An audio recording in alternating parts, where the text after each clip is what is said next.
Bonjour, j'ai le plaisir de vous retrouver pour une nouvelle émission de Cuisine et moi. Nous sommes ici à la Rome, à Cugan, chez Dany Bachelier. On va découvrir ensemble une cuisine toute saveur. Je vous invite tout de suite à me rejoindre en cuisine. Allez, suivez-moi, c'est parti!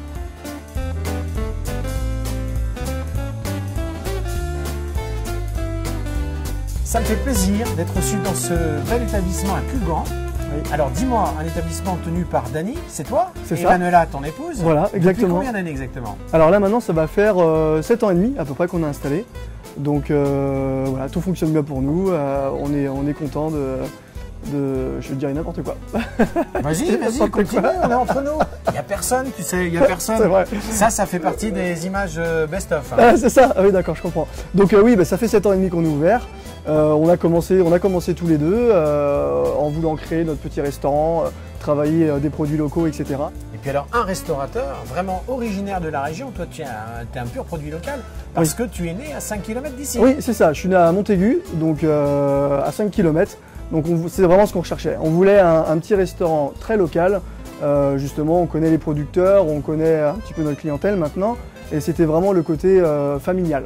Techniquement, qu'est-ce que tu vas nous faire ce midi à déjeuner? Alors, concrètement, on va travailler le pigeonneau de Mesquer.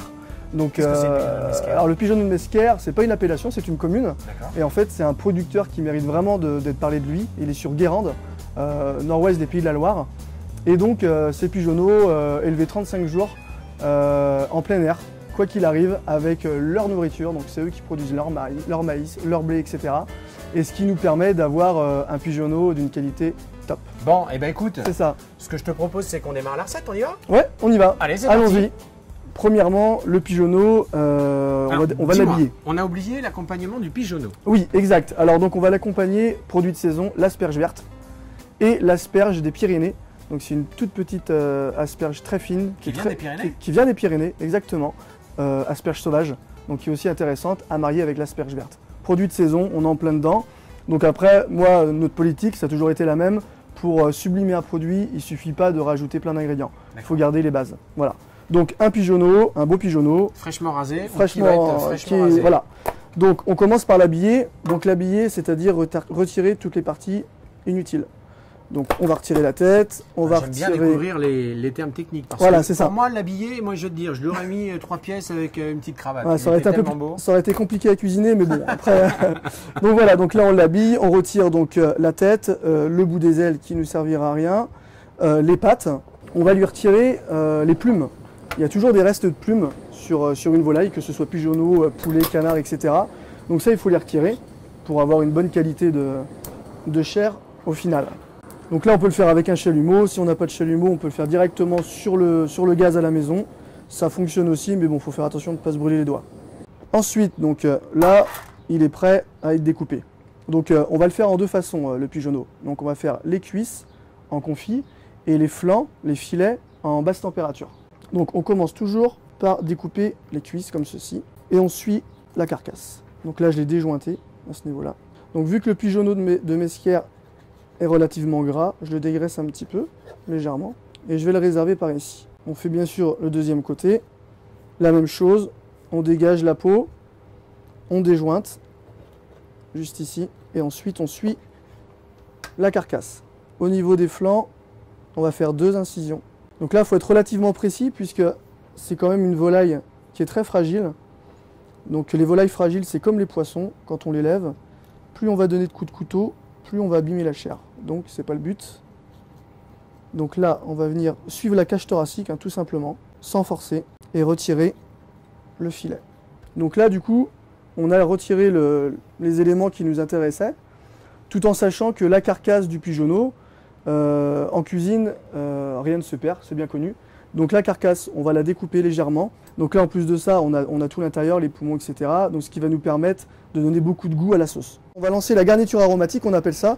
Donc c'est carottes, oignons. Alors l'oignon, je me suis permis d'éplucher, comme ça, j'aurais pas besoin de pleurer devant vous, c'est un peu gênant.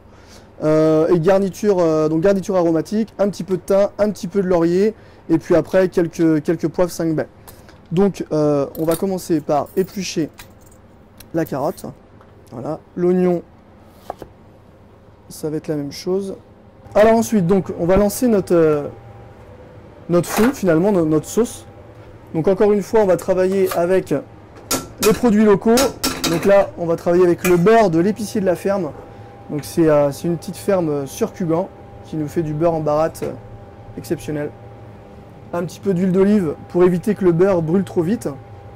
Donc là, quand le beurre devient moussant, c'est à ce moment-là où on va pouvoir y ajouter notre garniture aromatique que l'on va faire revenir tout doucement. On va y ajouter un petit peu de piment d'Espelette, du poivre 5 baies. Donc là, ça va apporter le côté piquant à notre sauce. Ça va relever le plat parce que les asperges demandent quand même assez relevé pour avoir tout ce goût en bouche qui est très intéressant. Voilà, donc là ensuite je peux mettre ma carcasse de pigeonneau. Donc là on laisse frémir. On est au cœur du plat et ça sent franchement mais super bon. Bah là oui, c'est vrai que tous les arômes commencent vraiment à se développer, donc c'est ce qui est hyper intéressant. On va déglacer, on appelle ça. Voilà, donc là on va blanc nantais. Ah bah oui, bien sûr. Bien sûr. Là c'est des domaines qui entourent Cugan de toute façon, proche de Clisson, donc il faut en profiter. Donc là, ce qui s'est passé, c'est le fait d'avoir mis le vin blanc dans ma casserole, tous les sucres se sont décollés du fond de la casserole et ce qui va donner vraiment le goût à la sauce. Donc du vin blanc, on rajoute de l'eau bien évidemment. Donc on a les petites cuisses que j'ai simplement manchonnées. Alors en fait je les fais directement sur le pigeonneau, mais généralement quand on retire la cuisse, on a toujours ce petit, le bout de le manchon, on appelle ça, donc celui-là il faut le retirer. Je les plonge dans de la graisse de canard. Là pour les flancs, là c'est pareil, on va les assaisonner. Donc un peu de sel. Voilà. On va laisser comme ça. Un petit peu d'huile d'olive. Donc là on le filme. Alors simplement on va faire une cuisson à 80 degrés, donc une pré-cuisson en basse température, justement pour pas agresser la chair. Donc étant donné qu'on est quand même sur un produit qui est génial, la moindre des choses, c'est de le respecter. Donc on fait une basse température, voilà, ça va cuire gentiment, à 80 degrés au four. Donc là, et pendant combien de temps là? Alors là, pendant environ 10 minutes, pareil. C'est pour ça que j'ai vraiment lancé, 10-10. Voilà, 10-10. Et de toute façon, quoi qu'il arrive, on va le terminer ensuite à la poêle. Donc on terminera la cuisson comme ça. Donc là, on le met à 80 degrés. Généralement, c'est la température maximum pour une basse température. Alors les asperges, donc ce qu'on va faire, on va les éplucher dans un premier temps. Voilà, donc on les prend bien par la tête. Il faut toujours les garder bien à plat sur la planche pour éviter de les casser quand même. Voilà. Donc pareil, hein, c'est un produit fragile, il faut y faire attention. Ensuite, ce qu'on va faire, c'est qu'on va les larder. Donc on a préalablement à la trancheuse coupé des fines tranches de lard. Et en fait, donc on va d'abord les cuire dans un premier temps, mais après on va les larder. Donc ce qui va donner un côté gourmand à l'asperge. Et au plat, réveiller un petit peu toutes les saveurs. Quand on cuit un légume vert, il y a deux étapes qui sont fondamentales. Tout d'abord, les plonger dans une eau bouillante sursalée. Il faut toujours qu'elle soit un peu plus salée qu'une eau classique pour que le sel aille vraiment au cœur de l'asperge. Donc ça, c'est la première étape. Donc là, je les plonge. La cuisson est rapide, hein. On va dire 5-6 minutes suivant la qualité de l'asperge, suivant le diamètre également. Voilà. Et ensuite, on les plonge directement dans l'eau glacée. Donc là, en parallèle, on voit que les petites cuisses, elles commencent à colorer gentiment. Donc on les laisse faire. On les retourne.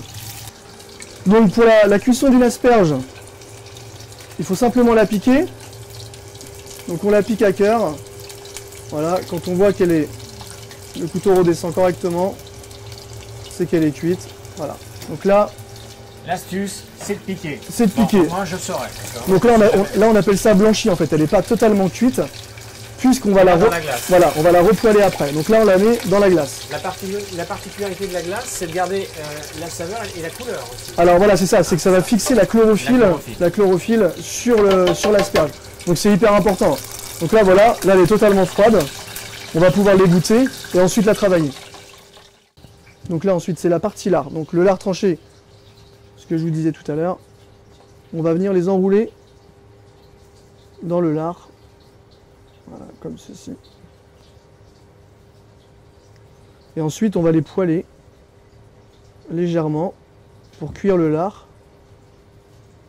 Et ce qui va donner un intérêt au plat gustatif. Donc là, on va mettre une noisette de beurre. Là, voilà. Hop. Donc là, on va bien le colorer d'une face. Ensuite, on va les retourner, on va éteindre le feu et la cuisson va se faire toute seule. Donc là, on va garder notre poêle. Et en parallèle, la première cuisson de nos pigeonneaux, elle, va être faite. Donc là maintenant, on l'a pas trop agressé au four, dans le four, donc le pigeonneau. Mais par contre, il faut le colorer, il faut que la peau soit croustillante, qui va apporter aussi un côté gourmand, bien sûr, à l'assiette.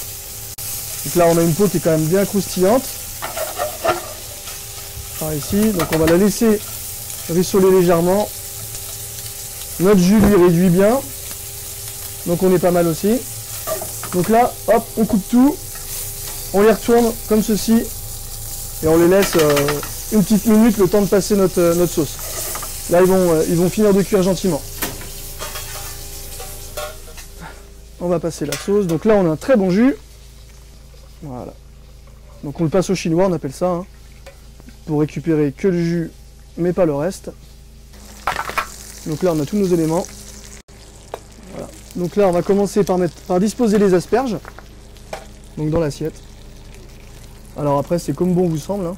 Il n'y a pas d'obligation en cuisine. C'est à vous de décider. Faut que ça donne envie, encore une fois. Je crois que c'est le maître mot de la cuisine aujourd'hui. Hein. À partir du moment où ça donne envie au cuisinier de travailler, de faire son assiette, forcément le client derrière, il pourra être que content. Donc là, on a les cuisses qui sont bien confites. Donc là, ça va vraiment apporter le croustillant du plat, hein, parce que les asperges sont quand même fondantes. Ensuite, les petites pointes. Donc les rondelles, comme on disait tout à l'heure, idéalement il ne faut rien perdre. Donc on passe tout. On va rajouter des petites capucines du jardin, puisque on est en pleine saison de la capucine. Alors elle, donc encore une fois, quand on utilise des petites feuilles, des chiseaux, etc., tout ce qu'on peut trouver, il faut faire attention aux accords. Donc là, la capucine, ce qui est bien, c'est qu'elle apporte un petit côté poivré au plat, donc ça va réveiller les saveurs encore une fois. Voilà. Chef. Oui. Dany. Oui. On a fait une très belle émission. Je te dis bravo. Ce petit pigeonneau, c'est nouveau pour nous parce qu'on a souvent du poisson dans cette émission. La petite formule du midi. Alors on a une formule du marché qui est à 15,50 entrée plat dessert, qui change tous les jours suivant les envies de mes collègues en cuisine.